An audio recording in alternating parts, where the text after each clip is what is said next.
नमस्कार दोस्तों, स्वागत है आप सभी का इस वक्त की सभी बड़ी खबरों और मुख्य समाचार की वीडियो में। तो आइए जानते हैं कि इस वक्त की पहली बड़ी खबर क्या निकल के आ रही है।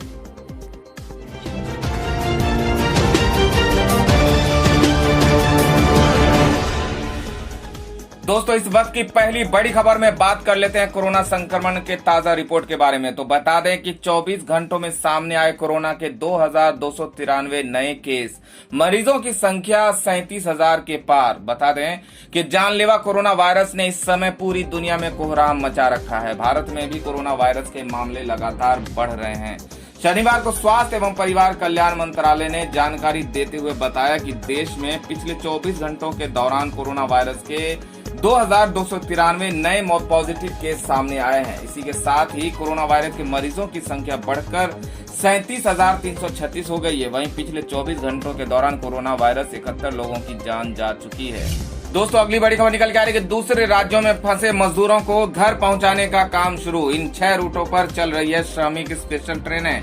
बता दें कि देश में अलग अलग हिस्सों में फंसे लोगों को निकालने के लिए रेलवे ने मेगा ऑपरेशन शुरू कर दिया है। कल देश के अलग अलग हिस्सों में लॉकडाउन की वजह से फंसे मजदूरों को लेकर चली 6 ट्रेनें अब मंजिल पर पहुंचने लगी है। कल रात तेलंगाना से चली ट्रेन 1200 मजदूरों को लेकर रांची के हटिया पहुंची, तो आज सुबह नासिक से चले 400 मजदूर ट्रेन से भोपाल पहुंच गए। रेल मंत्रालय की गाइडलाइन के मुताबिक 6 ट्रेन प्रयोग के तौर पर चलाई गई, जिनमें शामिल हैं तेलंगाना से झारखंड के बीच, महाराष्ट्र के नासिक से यूपी के लखनऊ तक, नासिक से एमपी के भोपाल तक, राजस्थान के जयपुर से बिहार के पटना तक, राजस्थान के कोटा से झारखंड के रांची तक और केरल के अलुवा से ओडिशा के भुवनेश्वर के बीच ट्रेनें। दरअसल गृह मंत्रालय ने अलग अलग जगहों पर फंसे मजदूरों, तीर्थयात्रियों और छात्रों के लिए रेल मंत्रालय को स्पेशल ट्रेन चलाने की अनुमति दे दी है। खास बात यह है कि इन ट्रेनों में सोशल डिस्टेंसिंग का ध्यान रखा जा रहा है। ट्रेन की बोगी में 72 की जगह 56 लोगों को ही जगह दी जा रही है। बता दें कि ट्रेन एक स्टेशन से दूसरे स्टेशन के लिए चलेगी और इसके लिए दोनों राज्यों की सरकारों की सहमति होना जरूरी होगी। जिस राज्य से ट्रेन शुरू होगी वहां की सरकार को पहले सभी यात्रियों की स्क्रीनिंग करनी होगी। वहीं जिनमें कोरोना के कोई लक्षण नहीं होंगे, सिर्फ उन्हें ही ट्रेन में जाने की अनुमति होगी। ट्रेन में कोई भीड़ न हो, इसलिए राज्य सरकार ही तय करेगी कि एक बार में कितने लोग ट्रेन में जाएंगे। ट्रेन में जाने के लिए किसी भी यात्री को टिकट नहीं जारी किया जाएगा। ये ट्रेनें बीच में किसी स्टेशन पर नहीं रुकेंगी। गंतव्य स्टेशन पर पहुंचने पर वहां की राज्य सरकार सभी यात्रियों को उनके घरों तक पहुंचाने, उनकी स्क्रीनिंग और क्वारंटाइन करने की व्यवस्था करेगी। तो अगली बड़ी खबर निकल के आ रही है कि कोटा से खुलेगी 2 छात्र स्पेशल ट्रेनें। एर्नाकुलम त्रिपुर से सोमवार को दानापुर पहुंचेगी 2 ट्रेनें। बता दें कि दूसरे राज्यों में फंसे मजदूर, छात्र और अन्य जरूरतमंदों को बिहार लाने के लिए राज्य सरकार ने पूरे प्रबंध किए हैं। रविवार को कोटा से छात्रों को लेकर 2 स्पेशल ट्रेनें खुलेंगी। एक ट्रेन सोमवार को बेगूसराय पहुंचेगी और दूसरी ट्रेन गया पहुंचेगी।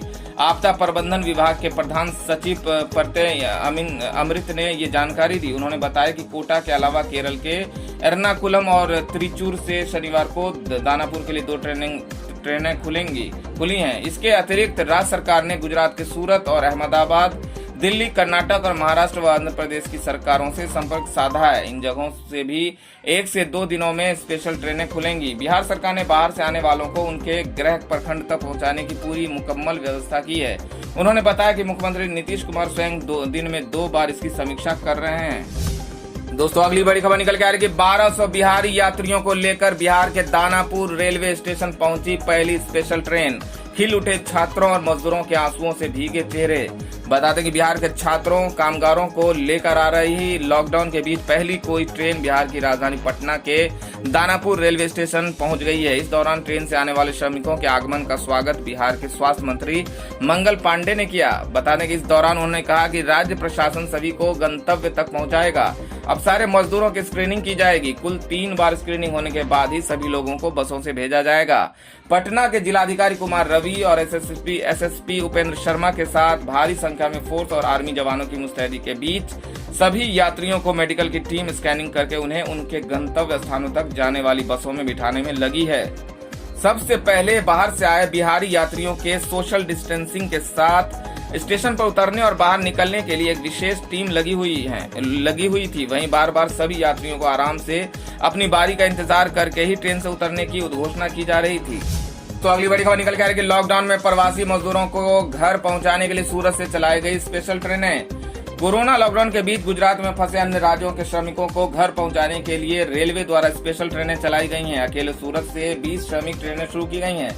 ये जानकारी पश्चिमी रेलवे के चीफ पैसेंजर ट्रैफिक मैनेजर ने दी। उन्होंने मुख्य परिचालन प्रबंधक से कहा कि सूरत से 20 रैक तैयार करके रखें। पहली ट्रेन ओडिशा के लिए शनिवार शाम ही रवाना हो जाएगी। इस पर रेलवे और कलेक्टर के बीच सहमति बन गई है। यूपी बिहार के लिए भी श्रमिक स्पेशल ट्रेन चलाने की मंजूरी मिल गई है।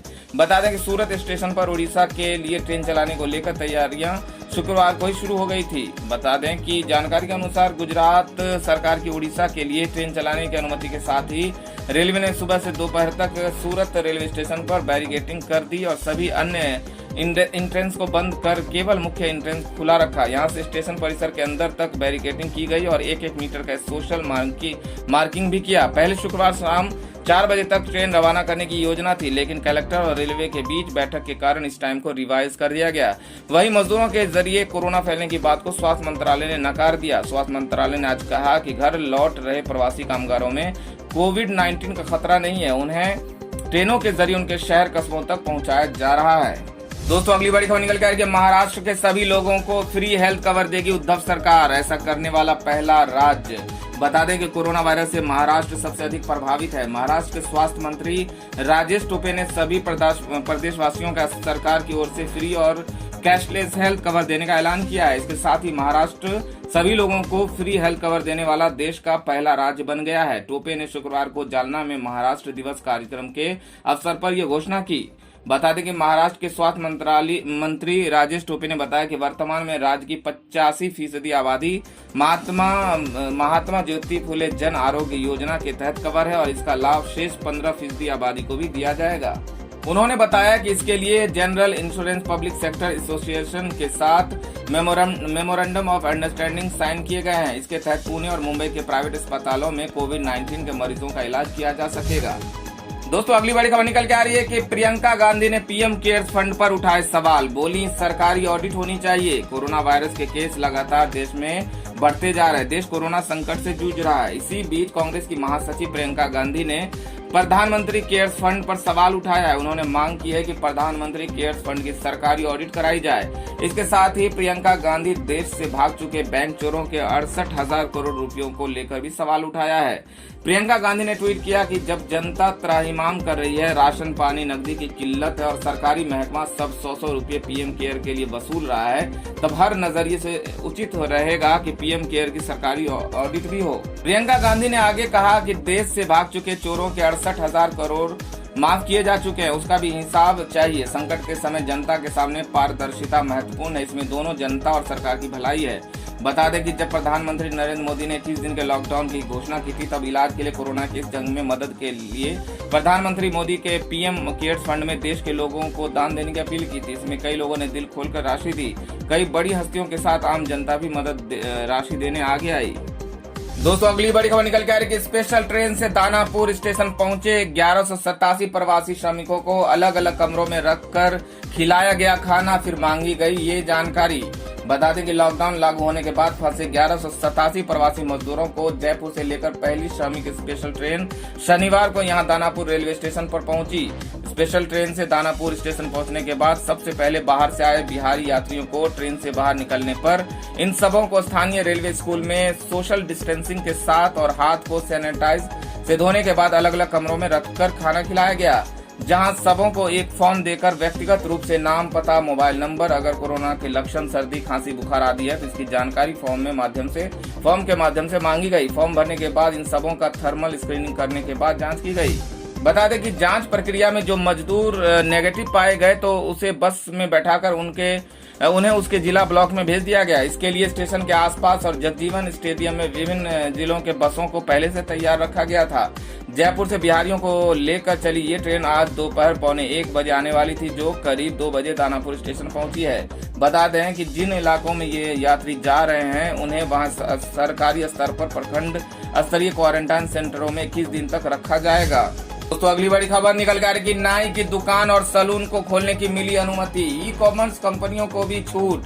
लेकिन ये है शर्तें। बता दें कि देश में कोरोना वायरस के बढ़ते संक्रमण को देखते हुए केंद्र सरकार ने लॉकडाउन को 17 मई तक आगे बढ़ा दिया है। हालांकि सरकार ने लोगों को लॉकडाउन में कुछ शर्तों के साथ छूट भी दी है, लेकिन इसे के लिए भी गृह मंत्रालय ने कोरोना वायरस के संक्रमित इलाकों को जोन में बांट दिया है और उसी के अनुरूप में लॉकडाउन में छूट दी गई है। बता दें कि लॉकडाउन के दौरान लोगों को सबसे अधिक बाल और दाढ़ी को लेकर हो रही थी, क्योंकि इस दौरान नाई और सैलून की दुकानें पूरी तरह बंद थी। नाई और सैलून की दुकानें बंद रहने से लोगों को काफी दिक्कतों का सामना करना पड़ रहा था, लेकिन गृह मंत्रालय ने अब अपने नए संशोधन में नाई और सैलून की दुकानों को खोलने की मंजूरी दे दी है, लेकिन ये सभी जोन के लिए नहीं है। केंद्रीय गृह मंत्रालय ने शनिवार को स्पष्ट कहा कि 4 मई से शुरू हो रहे लॉकडाउन के तीसरे चरण में हरित और ऑरेंज जोन में नाई की दुकान एवं सैलून को खोलने की अनुमति होगी। इसके अलावा ई कॉमर्स कंपनियां इन क्षेत्रों में गैर अनिवार्य सामान की बिक्री भी कर सकेगी।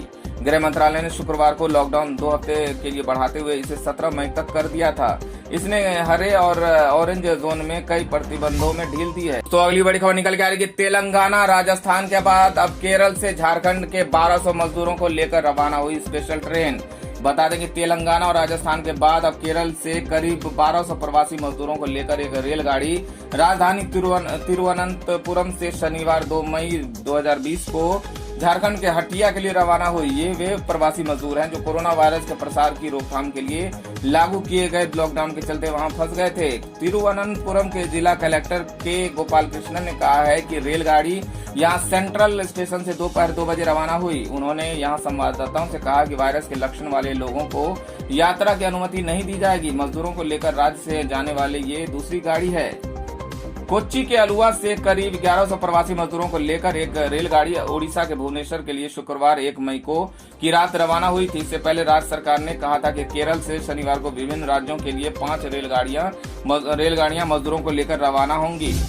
तो दोस्तों, ये थी अब तक की सभी बड़ी खबरों और मुख्य समाचार की अपडेट। सभी ताजा समाचारों एवं मुख्य समाचार की अपडेट पाने के लिए चैनल को सब्सक्राइब कर लें और वीडियो को लाइक करके अपने सभी दोस्तों में फेसबुक और व्हाट्सएप पर शेयर भी जरूर कर दें। धन्यवाद दोस्तों।